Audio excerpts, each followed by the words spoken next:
Good afternoon, everybody. My name's Dan Coughlin. I am the president and CEO of Manhattan Neighborhood Network. It's great to be with you.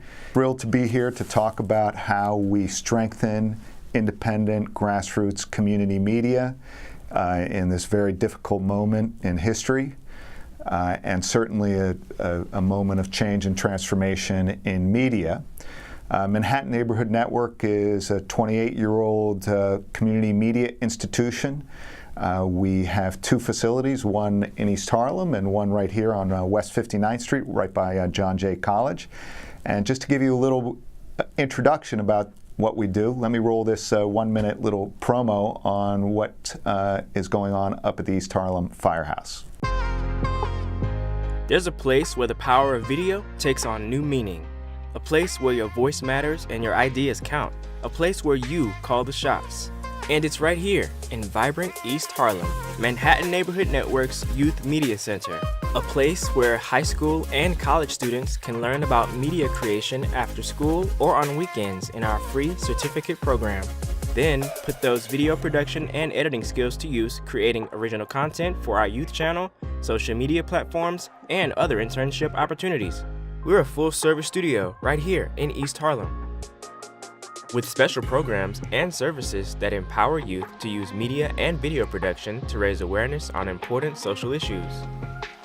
Here, we celebrate content created by youth for youth.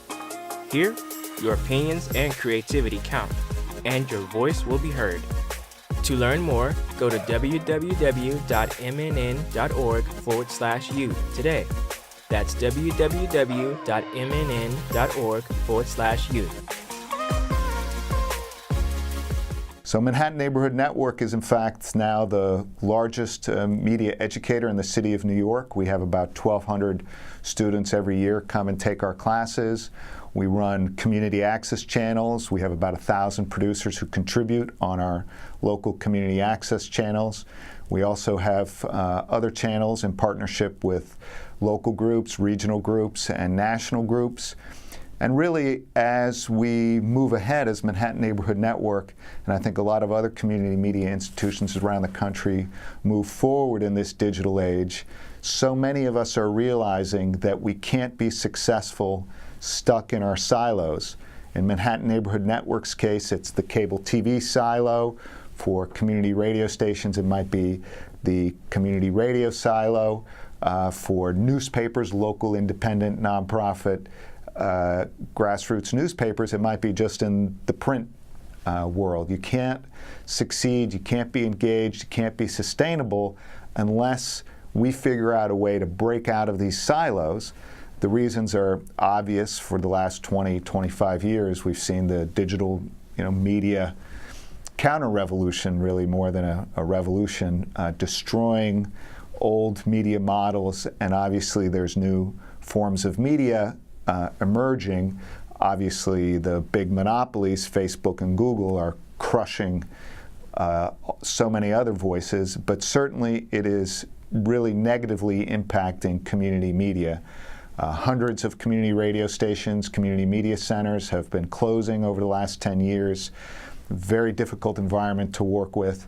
Here at MNN, we're really looking a lot at building partnerships with other community groups, other independent media organizations, to try to break out of our cable TV silo and to become much more impactful in the way that people are using media and living their lives.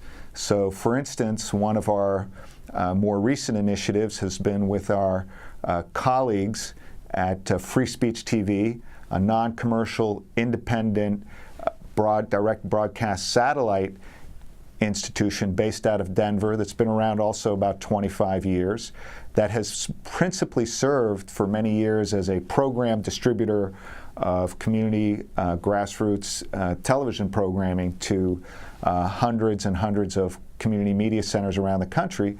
But they too understand that unless they can get out of the direct broadcast satellite world, the dishes and the directs, partner with local community cable media, partner with other organizations, journalistic organizations on the ground throughout the country, that they're not going to be successful. So we're really pleased to have developed in recent years a partnership with Free Speech TV, where some of our locally produced programming goes up on the national direct broadcast satellite system, while then we also air those national and international voices on our local community cable channel right here in New York City. And you could see the MNN Free Speech TV partnership on 1301 on Spectrum right here in New York City, bringing independent grassroots voices to New Yorkers.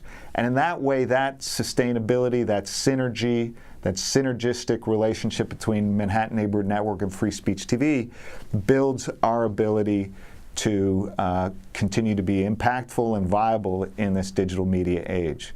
Similarly, we just launched a new channel called Next.nyc, which is a partnership with 70 different community-based organizations here in the city, where we're taking their short-form video, putting up on our cable TV channel and a digital media platform, so that their short-form content, which is a new type of content, 2 minutes, 3 minutes, 5 minutes, 7 minutes, gets up on cable TV and on a web and through other social media outlets. But it's, again, a new way of trying to respond to the new realities of the media system while keeping independent, diverse, non-commercial voices alive. Another proposal that we have been working on for a number of years, going back 4 or 5 years, of seeking a different partnership with WBAI Radio, where again the idea with that was to get cable community TV partnering with community radio in a way that could enhance both institutions' ability to be successful in this digital media world. One of the shows that we worked with, Rick Wolf's show, Rick came in, he needed a venue when there was a crisis for a studio at BAI.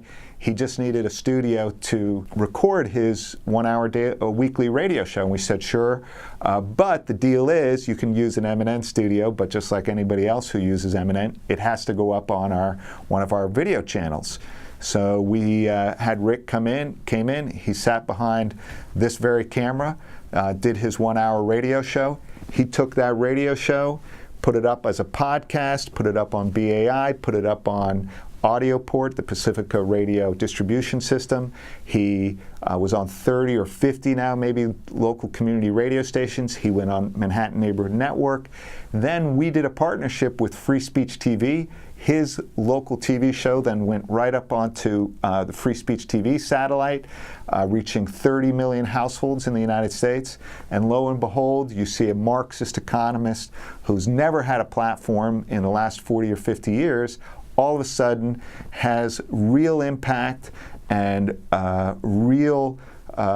his voice is being heard across multiple different platforms. And I think that is the example that we see where independent, non-commercial, non-state media can have a real impact, but it has to change to survive in the years ahead.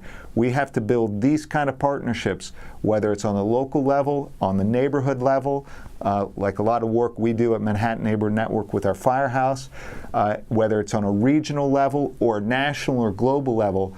Those kind of partnerships, multi-platform, across multiple silos, are going to be increasingly key to making sure that independent, nonprofit, non-commercial media stays alive in the years ahead.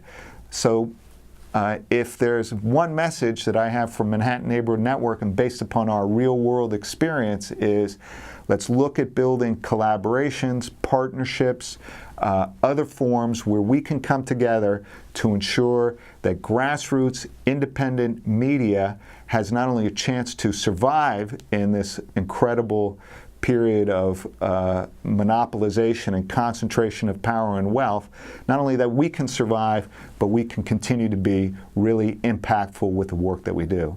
On that note, thank you so much again for inviting me to participate. I'm sorry I couldn't be with you this afternoon. Have a great conference and have a great session. Thank you very much.